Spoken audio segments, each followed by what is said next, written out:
The seventh and final lesson is the most difficult to do, but it is by far the most freeing. The seventh lesson is called Set Yourself Free.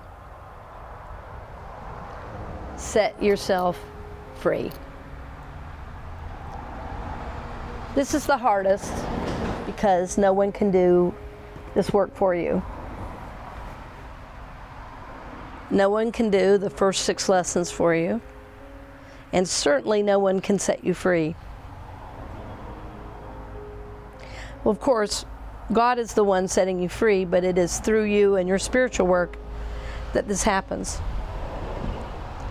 And God ultimately can't even do it for you until you're ready.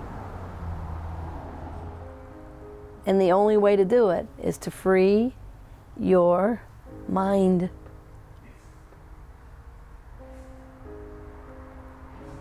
The first lesson was about moving out of the mind and into the soul. So to set yourself free means I'm completely moving out of what if and living into the I am of me. Completely moving out of the personality and into the soul.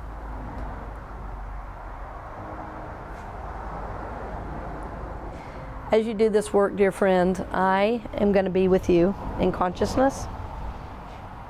I am going to be supporting you with my prayers. And I encourage you to do this most difficult but most rewarding work for your soul. Set yourself free.